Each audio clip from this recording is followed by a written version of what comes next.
O sol escaldante do vale de Sorek não perdoava quem ousava desafiá-lo. Mas para Sansão, aquele calor era apenas um lembrete constante de sua própria natureza indomável. Imagine por um momento um homem cujos músculos parecem talhados na própria rocha das montanhas de Judá. Alguém capaz de rasgar um leão com as mãos nuas, como quem abre um pedaço de tecido velho. Hoje vamos mergulhar na história real por trás do mito, desvendando como um único indivíduo se tornou o maior pesadelo de uma das civilizações mais avançadas e cruéis da antiguidade, os filisteus. Se você deseja continuar explorando esses momentos decisivos que moldaram o mundo bíblico, inscreva-se agora no canal Ecos do Oriente Antigo para não perder nossas próximas viagens ao passado. Sansão não era apenas uma figura de força sobre-humana. Ele era um juiz, um líder relutante e, acima de tudo, um homem marcado por promessas divinas que ele mesmo lutava para compreender enquanto via seu povo, os israelitas, sendo oprimido por senhores estrangeiros. Para entender a hostilidade que definia a vida de Sansão, precisamos visualizar a geografia daquela época. Os filisteus não eram apenas vizinhos incômodos. Eles eram tecnologicamente superiores, dominando a metalurgia do ferro enquanto os israelitas ainda viviam na Era do Bronze. Essa disparidade não era apenas militar, mas psicológica. O terror filisteu submetia cidades inteiras ao pagamento de tributos e ao medo constante de ataque surpresa. Nesse cenário de submissão, nasce Sansão, na tribo de Dan, sob a promessa de ser um nazireu. O voto de nazireu era um compromisso de vida que incluía 3 regras simples para o homem comum, mas complexas para um rebelde: não beber vinho, não tocar em corpos mortos e nunca cortar o cabelo. O cabelo, na tradição da época, não era apenas vaidade, era o símbolo visível de sua consagração a Deus. Pense nisso como uma antena, um elo direto com uma força que transcendia sua resistência física. Sansão cresceu sob o peso dessa expectativa, um homem solitário em uma terra ocupada, cujas escolhas pessoais logo colidiriam com o destino de 2 nações. A trajetória de Sansão começa com uma ruptura que chocou sua própria família. Ele se apaixonou por uma mulher filisteia de Timnate. Para uma mente moderna, pode parecer um romance comum, mas no contexto daquela época, isso era quase uma traição. O casamento entre israelitas e filisteus era visto como uma ameaça à identidade espiritual do povo. Sansão, no entanto, agia de forma impulsiva, quase como se testasse os limites de sua própria força. É importante notar que a força de Sansão não era constante. Ela não era uma habilidade que ele pudesse ligar e desligar como uma lâmpada. Ela vinha em ondas, um poder avassalador que o possuía em momentos de crise. Quando ele enfrentou o leão no caminho para Timnate, sua reação não foi de pânico, mas de uma calma assustadora. Ele não precisou de lanças ou espadas. Ele usou força bruta pura, uma manifestação que, para os observadores da época, só poderia ter origem divina. Diferente dos exércitos organizados que vemos em filmes de guerra, Sansão era uma força de guerrilha de um homem só. Quando ele foi traído em suas núpcias, quando os filisteus usaram a intimidação contra sua nova esposa para desvendar um enigma que ele propusera, a resposta de Sansão foi devastadora. Ele não buscou um exército, ele buscou vingança. A história das 300 raposas incendiárias soltas nos campos de trigo dos filisteus é um exemplo perfeito de como a guerra antigamente não era feita apenas com aço, mas com a destruição da economia do inimigo. Ao queimar as colheitas dos filisteus, Sansão atingiu o coração do império. Imagine a cena: o céu noturno tomado pelo fogo, o desespero dos agricultores ao verem o sustento de todo um ano virar cinzas. Foi a partir daí que o nome Sansão deixou de ser apenas o nome de um homem e passou a ser um estigma de terror nas cidades-estado da Filístia, como Gaza, Ascalão e Ecrom. A dinâmica entre Sansão e os filisteus era um ciclo vicioso de humilhação e violência. Cada vez que os filisteus tentavam capturá-lo, eles falhavam de forma humilhante. Eles acreditavam que a força dele vinha das armas ou de um segredo tático, mas eles ignoravam o componente espiritual. Os filisteus eram um povo pragmático, adoradores de Dagon, um deus associado à agricultura e, curiosamente, aos peixes. Para eles, A natureza podia ser controlada. Sansão, por outro lado, representava o caos que eles não conseguiam conter. Quando ele derrotou 1000 homens com apenas a queixada de um jumento, ele não estava apenas vencendo uma batalha. Ele estava ridicularizando o treinamento militar filisteu. É como se um lutador de elite fosse derrotado em um torneio oficial por alguém que usou apenas um objeto descartado do chão. Essa é a chave para entender a longevidade de Sansão como juiz. Ele não lutava de forma convencional. Ele lutava para desmoralizar o opressor. A queda de Sansão, no entanto, não veio pelo ferro ou pela estratégia militar, mas pela vulnerabilidade humana. Dalila não foi apenas uma ferramenta dos filisteus. Ela foi o espelho das inseguranças de Sansão. Ao se envolver com ela, Sansão buscou um refúgio da solidão que sua vida como nazireu lhe impunha. Ele era um homem que todos temiam, mas poucos conheciam. O pedido de Dalila para descobrir o segredo de sua força era para Sansão o pedido final de intimidade. Ele estava exausto de ser um símbolo e queria ser apenas um homem. Quando ele finalmente revelou que sua força estava ligada ao voto que o impedia de cortar o cabelo, ele não estava apenas revelando um segredo, ele estava abdicando de sua própria identidade. E aqui reside uma lição didática importante. O poder, por mais imenso que seja, torna-se inútil quando a disciplina que o sustenta é abandonada. Sem a consagração, Sansão tornou-se apenas um homem comum. A cena em que Sansão é capturado é uma das mais dramáticas da história antiga. Seus olhos foram vazados, a luz foi arrancada dele, e ele foi reduzido a um animal de carga em uma roda de moinho. Para os filisteus, isso era a vitória suprema. Eles não apenas o derrotaram, eles o transformaram em um entretenimento, uma prova viva de que o Deus deles era superior ao Deus de Israel. Sansão, no escuro de sua cela e no ritmo repetitivo do moedor de grãos, teve tempo para refletir. A força, que antes era uma ferramenta de impulso, tornou-se, na sua fraqueza, um pedido de redenção. O cabelo, símbolo de sua aliança, começou a crescer novamente. Aquilo não era apenas crescimento biológico, era a prova de que a oportunidade de mudança, mesmo para os mais derrotados, sempre existe enquanto houver vida. O clímax no templo de Dagon é o evento que sela o legado de Sansão. Imagine o grande salão repleto de governantes filisteus, rindo, zombando do homem que outrora era o terror de suas cidades. Eles o trouxeram para o centro, um espetáculo de humilhação pública. Sansão, guiado pelas mãos de um menino para o centro das colunas que sustentavam aquele palácio de orgulho, fez sua última oração. Não foi um pedido de glória, foi um pedido de propósito. Ao empurrar as colunas, ele não estava apenas destruindo uma estrutura arquitetônica, ele estava derrubando a arrogância de um império. A queda do templo de Dagon simbolizou o colapso da soberania filisteia sobre Israel.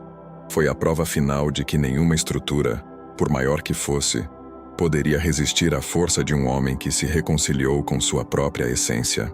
Ao olharmos para a trajetória de Sansão hoje, percebemos que o seu maior conflito não foi contra os filisteus, mas contra suas próprias limitações. Ele nos ensina que a força física, embora impressionante, é apenas uma parte da equação humana. A verdadeira força, a que muda o curso da história, é aquela que permanece fiel ao seu propósito, mesmo quando o mundo ao redor parece desmoronar. Sansão foi um homem de extremos, um personagem real que viveu em um tempo de transição brutal, onde a sobrevivência de um povo dependia não de diplomacia, mas de resiliência. Sua vida nos mostra que cada grande evento histórico que estudamos é composto por dilemas individuais muito semelhantes aos que enfrentamos hoje. Escolhas, lealdades, quedas e a busca incessante por um sentido maior. A história de Sansão, portanto, não é apenas um relato de batalhas épicas, mas uma crônica sobre a fragilidade da grandeza. Ele subiu ao topo, caiu nas profundezas da desonra e encontrou a redenção através do sacrifício. Os filisteus, por sua vez, representaram o padrão de todos os impérios que pensaram ser imortais apenas por possuírem tecnologia e riqueza. Eles aprenderam da forma mais dolorosa que um povo que mantém sua identidade e sua fé Mesmo que pareça derrotado, sempre terá a capacidade de se levantar. Sansão é um lembrete de que o destino de nações inteiras pode, em momentos críticos, repousar nos ombros de um único indivíduo que decide não ceder. Ao encerrarmos esta imersão, convido você a refletir: quantas vezes nós, em nossa própria rotina, deixamos de lado nossos princípios por conveniência? Quantas vezes permitimos que nossos próprios filisteus, sejam eles medos, dúvidas ou pressões externas, nos ditem o que devemos ser? Sansão nos ensina que mesmo no escuro, a restauração é possível. O caminho para o entendimento histórico é uma construção diária, e o canal Ecos do Oriente Antigo está aqui para ser seu guia nesse processo. Se você encontrou valor nesta narrativa, inscreva-se agora, ative as notificações e compartilhe este vídeo com alguém que também se fascina pelo peso da história. Deixe nos comentários abaixo, na sua opinião, qual foi o momento mais marcante da vida de Sansão? Sua força contra o leão? Suas batalhas estratégicas ou seu ato final de sacrifício? Sua interação ajuda o canal a continuar trazendo conteúdos profundos e cinematográficos como este. Obrigado por nos acompanhar nesta jornada através dos séculos. E lembre-se, a história não é algo que ficou para trás. Ela vive em tudo o que somos hoje. Até a próxima descoberta. Mas antes de encerrarmos esta jornada narrativa pelo Vale de Sorek e pelas ruínas de Gaza, precisamos olhar para além do mito. Frequentemente, quando olhamos para figuras como Sansão, tendemos a vê-las como estátuas de mármore, figuras quase estáticas que apenas aguardam o momento de cumprir um destino pré-escrito. Contudo, a historiografia moderna e a arqueologia nos permitem enxergar a humanidade vibrante por trás das camadas de tempo. Os filisteus não eram apenas os vilões arquetípicos que a literatura bíblica descreve. Eles eram um povo sofisticado, possivelmente vindo das ilhas do Egeu, trazendo consigo uma cultura metalúrgica avançada que mudou o equilíbrio de poder na região. A tensão entre Sansão e os filisteus é, em última análise, o reflexo desse choque de civilizações. De um lado, tínhamos os israelitas, um povo em processo de consolidação tribal, mantendo-se unidos mais pela fé e por uma promessa territorial do que por uma estrutura estatal centralizada. Do outro, os filisteus, com suas cidades-estado fortificadas, como Gaza, Ascalão e Ecrom, detentores do segredo da forja do ferro. Sansão, ao se mover entre esses dois mundos, não era apenas um homem ungido por uma força extraordinária. Ele era um nexo de contradições culturais. Seus casamentos, suas alianças efêmeras e suas vinganças pessoais não devem ser lidas apenas sob a lente da moralidade teológica, mas como os movimentos de um agente caótico em um tabuleiro geopolítico altamente volátil. Pensemos na questão da força de Sansão. Ao longo das eras, historiadores e curiosos tentaram desmistificar essa característica. Seria a força fruto de uma mutação genética, de uma dieta específica? Ou seria este um tropo literário utilizado para simbolizar a força de vontade de uma nação inteira? Talvez a resposta mais fascinante resida no simbolismo do nazireu. O cabelo, que não deveria ser cortado, era o marcador físico de um pacto sagrado. Quando Sansão perde o cabelo, ele perde o marco visual de sua lealdade. Na antiguidade, a identidade era algo que se carregava no corpo. As tatuagens, as cicatrizes rituais e o estilo de vestir não eram meras escolhas estéticas, eram declarações políticas. Sansão, ao perder seus cabelos, não perdeu apenas uma bênção divina. Ele perdeu sua identidade pública. Ele se tornou pela primeira vez um homem comum. E foi exatamente nessa condição de fragilidade total que ele compreendeu a verdadeira natureza de seu poder. Este é um ponto crucial que muitos ignoram. A força de Sansão não residia no músculo, mas na sua conexão inabalável com o propósito de sua existência. Enquanto ele lutava por vaidade, por mulheres ou por orgulho, ele era perigoso, mas previsível. Quando ele, cego e acorrentado, finalmente se volta para dentro, ele deixa de ser um instrumento de destruição para se tornar um agente de propósito. É uma lição dolorosa para todos nós. Muitas vezes precisamos ser despojados de tudo o que nos torna fortes aos olhos do mundo. Nossa reputação, nossas posses, nossas vantagens, para que possamos descobrir a única coisa que ninguém pode nos tirar: a nossa capacidade de escolher, mesmo no último instante, quem seremos. Ao olharmos para o registro histórico da Idade do Ferro, percebemos que o colapso das civilizações antigas raramente ocorria por uma única causa. Não era apenas a guerra, não era apenas a fome, era a erosão da coesão social. Os filisteus, em seu auge, pareciam invencíveis. Eles dominavam as rotas comerciais, controlavam a produção de armas e tinham uma burocracia eficiente. No entanto, o que os historiadores chamam de crise da Idade do Bronze tardia nos mostra que impérios baseados puramente na supremacia técnica são surpreendentemente frágeis. Quando a estabilidade é mantida apenas pela força coercitiva, qualquer golpe, seja ele um desastre natural, uma revolta camponesa ou a ascensão de um líder carismático, pode colocar tudo a perder. Sansão, em seu ato final de derrubar as colunas do templo de Dagon, representou de forma quase poética a implosão de um sistema que se acreditava eterno. E aqui, gostaria de abrir um parêntese sobre o papel da mulher na narrativa de Sansão, algo frequentemente mal compreendido ou infelizmente simplificado. Dalila não é simplesmente a traidora, ela é uma figura de imenso poder político.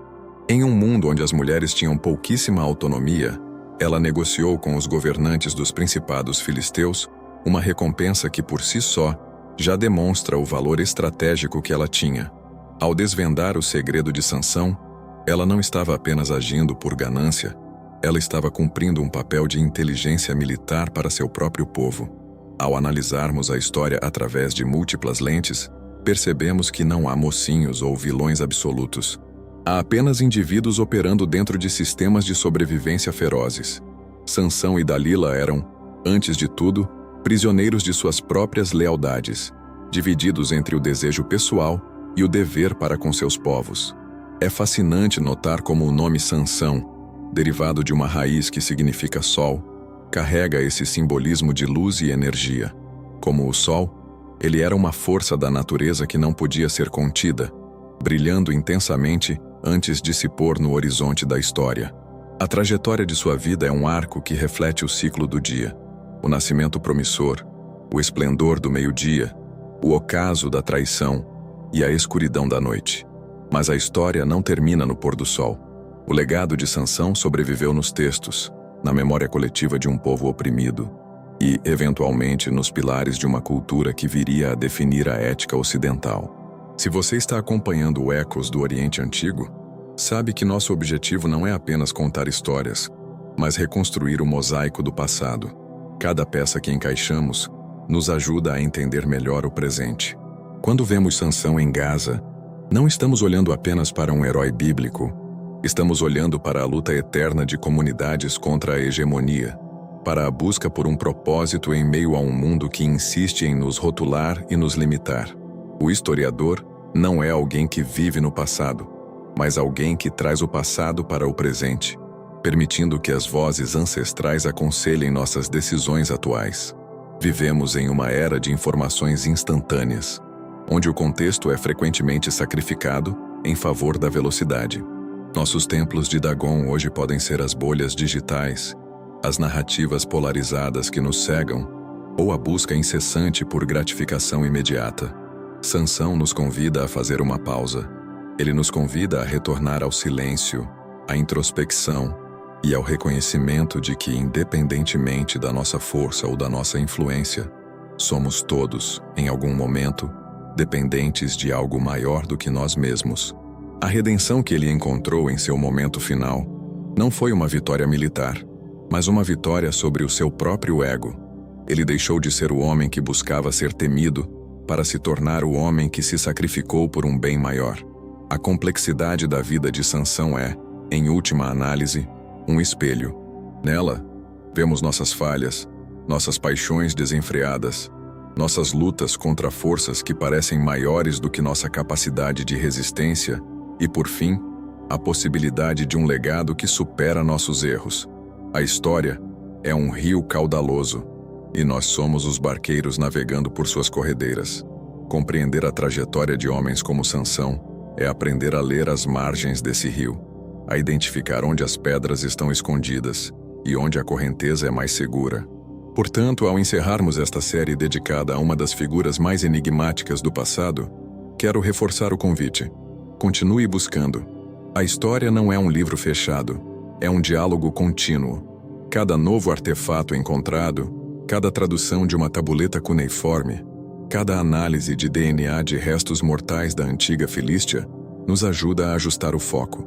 O canal Ecos do Oriente Antigo é o seu convite para essa mesa de investigação. Não pare aqui. Aprofunde-se nos estudos. Questione as versões oficiais e mantenha viva a chama da curiosidade. O mundo antigo não é um local poeirento e esquecido. Ele é o alicerce de tudo o que chamamos de civilização. O que Sansão enfrentou em Gaza é apenas uma das milhares de histórias que compõem o tecido do que somos. E ao refletir sobre sua vida, sobre suas quedas e sobre seu ato final de sacrifício, que possamos encontrar inspiração para nossas próprias batalhas. Que não sejamos definidos pelo que perdemos, mas pelo que escolhemos proteger. Agradeço profundamente por investir seu tempo e sua atenção nesta exploração detalhada. Saiba que sua participação através de cada comentário, cada inscrição e cada compartilhamento é o que torna possível que continuemos a desenterrar essas crônicas milenares.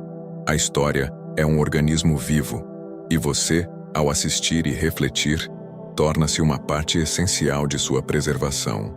Não se esqueça de verificar os links na descrição para acessar outros vídeos que aprofundam contextos específicos da Idade do Ferro e da arqueologia bíblica.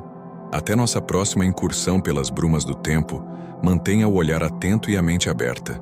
Afinal, a cada esquina da história, existe uma lição esperando para ser descoberta por aqueles que têm a coragem de olhar para o passado.